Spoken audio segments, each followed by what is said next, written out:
You see that? I've got my own theme music. Our David R doesn't have his own theme music. Huh, peasant. Hey guys, how's it going, eh? Todd the Cheap Drums guy. I'll be honest with you.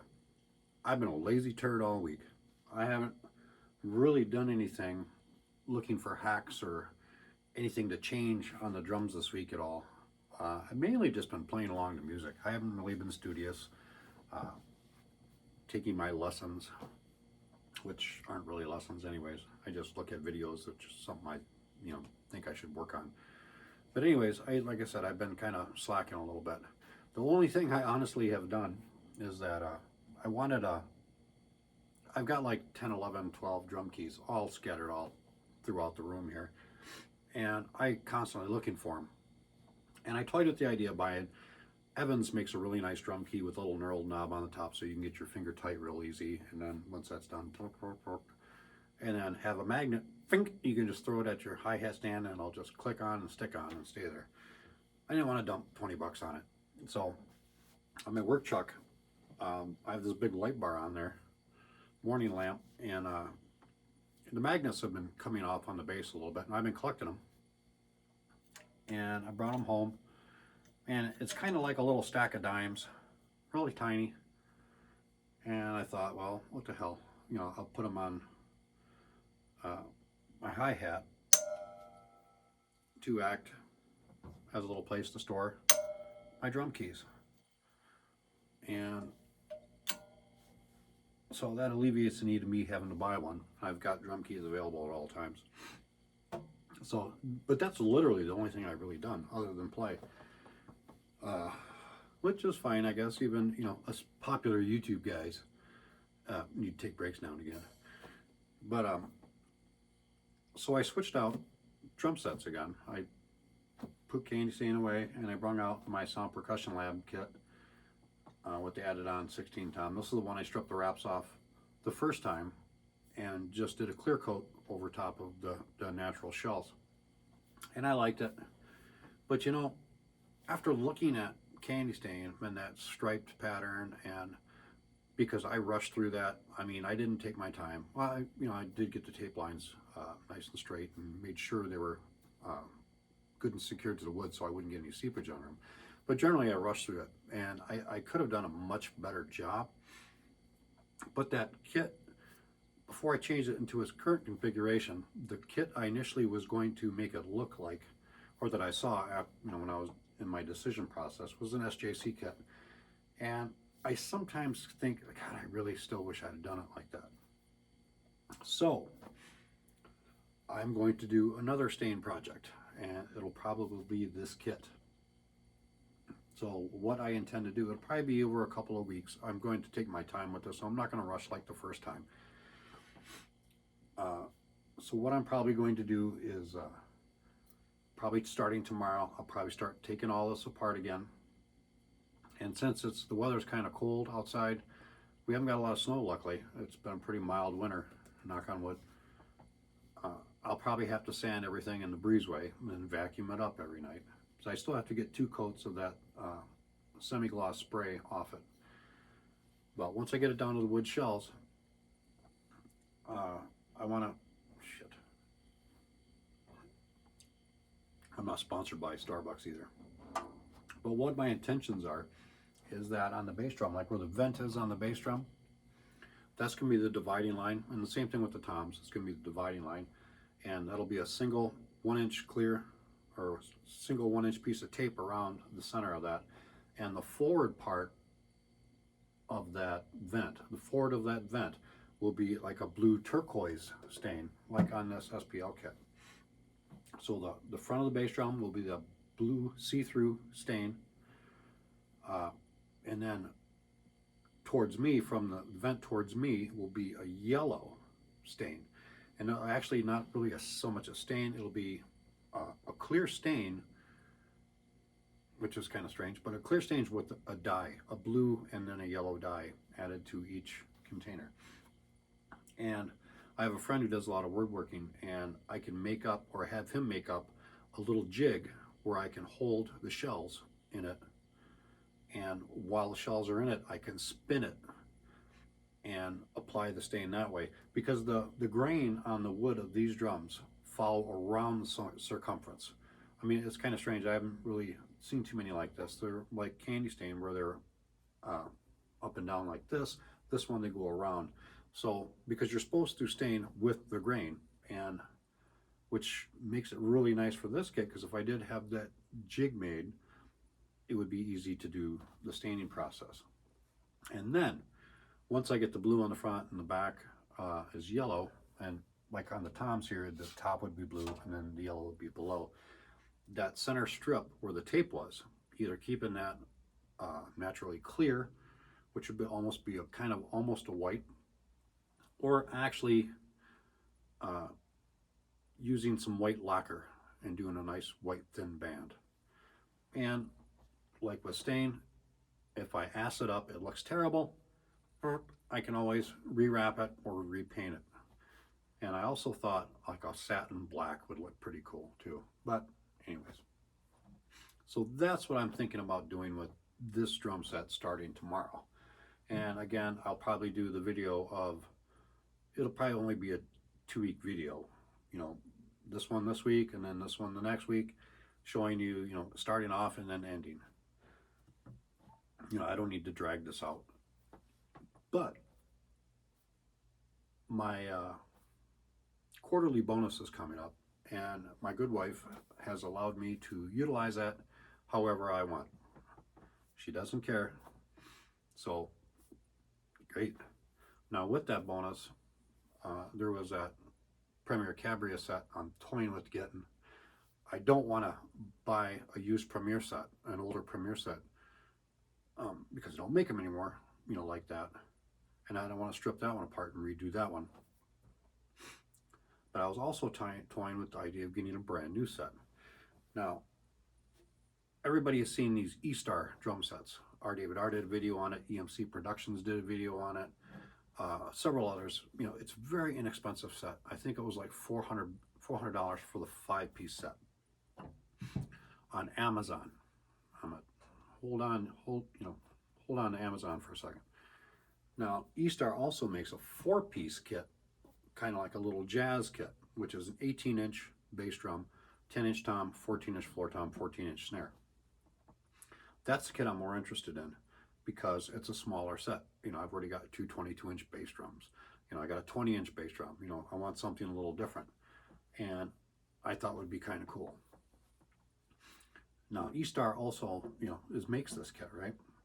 And like its bigger brother, you can also find it on Amazon. However, you can find them on Walmart too. Now, these Eastar kits are either made by or just produced by Donner. Donner is sponsored by Walmart. Now, that little 4-piece Eastar kit that I'm interested in also comes with all the hardware, including a really nice kick pedal, believe it or not. That little 4-piece Eastar kit on Amazon is $329, I think it was. I'm not sure, somewhere around $329. But on Walmart, it's $239. Donner is a sponsor of Walmart, or a sponsor, you know how it works. But the Eastar kits are like $100 cheaper on Walmart. So if you're thinking about getting one of those Eastar kits, and there's nothing wrong with them at all, go look on Walmart first. It'll save you $100, and with that extra $100, you can buy all brand new heads to start off with and sound great. It's funny. Now the Eastar kits have the same lugs as my Sound Percussion Lab kit, and what I suspect is like those stencil kits, they call them, the made in Japan kits that you get in the 80s and 90s and whatnot. There's 20 or 30 different brands you never heard of. Like Drum Zone is one of them.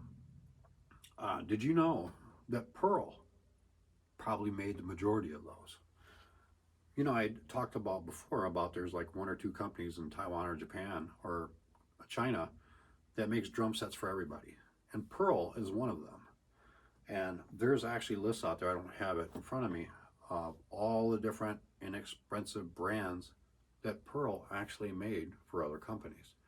And I wouldn't be surprised if like a Tama or a Ludwig on their cheaper kits had Pearl make them for them. And of course, with a Tama kit, you know, they probably had different hardware put on, and of course the different drum badges. And these Eastar kits are probably the exact same thing. They're probably made by Pearl or one of the other, I think there's one more company that makes big bulk sets of drums for everybody. But who knows, that Eastar kit could come off the factory line just the same as their Pearl Roadshow kits. It might even be the same kits, just with different badges on it. But if you go through Walmart looking for these Eastar drum sets, you could probably get it $100 cheaper. So I toyed with the idea of getting that brand new 4-piece Eastar kit for $239, stripping the wraps off that and doing that. But then again, if I got a brand new drum set and I started stripping it, the wife would probably go ballistic on me. So I'm still up in the air what I'm going to do. Probably end up, I probably just say skip the drums and just buy a couple more snares, Premier snares or something, and just do the stain on this kit. Or if I do get the Eastar kit and decide not to take the wraps off, I'll probably get the yellow one, because it's kind of cool looking. And who knows, I could add some crazy decals to it or something like that and make it look kind of cool. But that's the plan I probably got in place starting tomorrow. I'm not really sure. I'll talk to her because I like to include her in my decisions. Because I want her to help me with some of these things, just because it's a fun project between my wife and I. Or it would be fun because we do it together and all that. And she might take a little more interest in what I'm doing. But maybe tomorrow we'll start stripping this down and prepping it for stain. So that's what I got going on right now. So, that being said, it's a short video. I apologize for it. So let me throw a little story in at you. I haven't told a story in a while. I started writing a list down of interesting things that's happened to me over time in the military and not being in the military. And I've got a lot of stories to go over still, and I like telling them. It's fun. But since I haven't told one on a story, let's get on with one. And this one takes place during Desert Storm, and it's about listening to your sixth sense. And when the little hairs on the back of your neck stand up, that you should probably take heed because something's not right. So during Desert Storm, we crossed the Brims from Saudi Arabia into Iraq, and 3rd Armored Division was just rolling. I mean, we're just rolling. Nothing's stopping us. We're going. And we'd gone hundreds of miles, it seems like. And the rain had finally stopped. And we're passing wrecked Iraqi vehicles. Our spearhead units out in front, the scouts are just wrecking everything. And then the main body comes to these enemy units and just lays waste. And so we're just rolling. With us in this task force is a semi-truck, an Army like 916 or 915 series, I think it was, with a lowboy trailer, a gooseneck, pulling one of those big 40-ton armored bulldozers. I mean, it's got the big armor plates on it, and the screens and all that. It's for breaching obstacles, should we come across any. Anyways, the truck that was pulling this thing was old AM General, and it was on its last leg. I mean, it was on its last leg in West Germany while we were stationed there, and they shouldn't have brought it down, but they did nonetheless. A semi with street tires on it is not made for running around the desert. Even though it had been raining a lot and the sand was compacted pretty good, it still had troubles now and again. And our tank wasn't being utilized very much, so we were able to kind of keep along with them. And when you got stuck, we were able to swing in front of them, back up, hook up some tow straps, and pull them out. And we had done this about 100, or not 100 times, but probably a dozen times already. And it was getting an old hat. You know, I couldn't see behind me, but my tank commander could stand up in the hatch and look, and he could whistle really loudly. And so he would give me whistle commands, either back up, stop, go forward, blah, blah, blah, blah. And we had a pretty good little system. But we were rolling up on this hilltop. We're actually on the hilltop, and and the task force went down, dropped down, and they stopped about 100 yards up there to fuel up and do some maintenance on their tracks and stuff like that.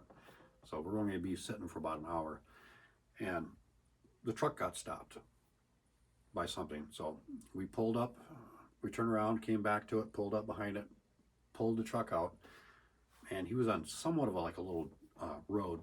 And so he goes, well, we got to do some maintenance real quick and fix something. So like, we're going to be up for about 20 minutes. I'm like, okay, we'll hang up here with you. Just, you don't want anybody separated just in case something happens. So we shut the tank down, which was nice. We'd get out and stretch our legs, take a pee, whatever. And where we stopped, right at the top of this hill, or this, I don't know what you call it, it dropped down into a wadi. There was a group of about 15, 20 Iraqi vehicles that our Ford Elements came across and just lay wasted to them, destroyed everything. And they're all sitting in kind of like a ghostly circle where they met their demise. It was a fighting position for these vehicles. They weren't really, some of them were dug in where they could sit protected. They were all pretty much destroyed. There were several Chinese armored personnel carriers. They use these as medical tracks or Band-Aid tracks. There was tank recovery vehicles. There was, I could have swore there was a BRD, but I'm not sure. There's some BTRs, which are the 8-wheeled armored personnel carriers with a big heavy machine gun on there. And there was several BMPs, which was a armored personnel carrier with a 40mm low pressure cannon on it. If it hit you, it could be kind of dangerous. It was like it had a heat warhead, not unlike an RPG. But all of these looked to be wrecked. So anyways, like I said, they were going to do some maintenance on their trucks before we got rolling again. The rest of our task force down here in the wadi were doing maintenance as well real quick before we start rolling again. So we're going to stay up here with these guys, and we decided to get out and stretch our legs a bit. And we're going to walk around these vehicles, take a look at them. No problem, whatever. We're armed. So we get out, get our weapons on, take our tank helmets off, put our regular Kevlar helmets on, and we start walking through here really slowly. And the vehicles that were destroyed that night before, everything had stopped burning though, surprisingly, because usually armored vehicles burn for days. Burn hot and burn terrible, and you could see the scorch marks because the vehicles were around the holes, whatever killed them, it was pink, and all the paint had peeled off and whatnot. Some of the vehicles actually melt because the heat was so intense. Some of them looked utterly destroyed, some of them not so much. So we're walking in these vehicles, and we just get this strange feeling. I mean, it was an eerie mood anyways. The sky was dark because of all the oil well fires and all the burning armored vehicles in the surrounding areas.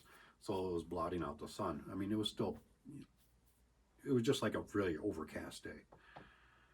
But it was just weird. We just had this weird feeling. And we walk around probably half the circumference of this formation of vehicles. And we just get this weird feeling. Just this weird feeling, and your skin started to crawl, and we just started getting nervous and looking around and expecting something to happen. So we opted to turn around and go back, but we kept an eye on our tail. Just something wasn't right. And we get back to the tank, and we're just watching these vehicles because we just know something is wrong. And the guys with the truck finish up, and they get in and then roll down the hill. And my tank commander and I are still sitting there just looking around, and we get in the tank and we roll down the hill also. So we pull up, the truck is over here, and then we pull right up and then over to our right side, our two Bradley fighting vehicles. Great little vehicle. Too high of a profile, but it's still a great little vehicle. And we're just shut the tank down, and we're just going to take a break. My tank commander falls dead asleep. The poor guy I don't think he slept in days. So he was out like a light as soon as we stopped. But I'm sitting there, all of a sudden this right next to us, right next to the tank. We're like, what the hell was that? And then the two Bradleys off to my right, the turret turns around with that gun and it locks onto something. And then the hull of the vehicle that was pointing forward like us spun around. It's called a neutral steer. And it's just kind of cool watching. The turret whips around and the hull whips around too. And then all of a sudden, dum, dum, dum, dum. It's M242 Bushmaster, 25 millimeter chain gun. Nice weapon. Just goes, poof, poof, poof, poof, just starts unloading on something behind us up on the hill. And then poof, takes off. The other Bradley follows suit. Always operating in pairs. And we didn't know what the hell was going on. My tank man, he still hadn't woke up. He was just dead tired. I don't know if I told him afterwards what happened or not. But anyways. So about 20 minutes later, the two Bradleys come back. And, when they went up the hill, a couple other vehicles followed. About 20 minutes later, 20, 30 minutes later, the two Bradleys come back. And so I walk over and I'm like, what the hell happened? What was, and I'm like, I didn't say it, but I'm like, I knew one of the BMPs was still alive up there where it was playing possum. And sure enough, one of the BMPs, which is Boyovaya Machina Behotka, or something like that in Russian, the infantry fighting vehicle, Russian made. On the far side of that group of vehicles we were just sitting at, ones we were just walking up on actually, one of those BMPs was playing possum and was actually fully crewed, ready to go. And he goes, yeah, the BMP, as soon as we rolled down here, the BMP, sprung to life and fired on us, and we turned around and engaged them and killed most of them, but we took a couple of prisoners, and they're heading off back to command and blah, blah, be interrogated and whatnot. But he goes, yeah, he goes, no problem, we got it. And, no problem for you. But I'm thinking to myself, we stood 20 feet from that vehicle. We walked right up on that vehicle. We had a really bad feeling. And it's like, oh my God, if probably we got any closer, the crew of that vehicle would have had to have done something, because the game would have been up. They would have known we knew they were there. And it just makes you actually stop and think. It's like 5-10 more steps and we could have been killed. And it was luckily, though, that the hair on the back of my neck is a pretty good receptor of danger. And it's gotten me out of a lot of trouble, especially with her, my wife. But had it not been for this, I probably wouldn't be here right now. I mean, there's a pretty good chance we could have been gunned down by the Iraqis in that BMP. But luckily, the Bradleys took care of it. And luckily, the BMP, he must have been trying to fire on the move, because at 100 yards, he should have hit us easily, because that shot missed our tank by 20 feet. But anyways, it was a happy ending for us. But anyways, that's what's going on with my drums and on this project that I want to get started. I doubt I'm going to buy a brand new drum set and rip it apart, that little Eastar kit. If I do get it, I mean, I got it. There's so many things I want to do, but when it comes down to actually doing it, it's usually two different things. But this is what I'm planning on doing, is starting another drum refinishing project. And I'll probably do it over 2 videos. And I'll try to come up with some other little hacks, some other things I had in the back of my mind about trying out. I'll probably give those a shot today and see what I can do. I may do another video tomorrow. I may just save it for next week, but who knows. But anyways, if you guys are looking for that Eastar drum set, check out Walmart first before you go to Amazon. Amazon shipping sucks. Oh my God, I hate ordering off Amazon now. But give Walmart a try. It'll save you $100. And with that $100, buy yourself a new set of heads. Or take your betrothed out for a nice dinner somewhere. But anyways, I'm Todd, the Cheap Drums Guy, and I'm out of here. Go scratch your dogs for me.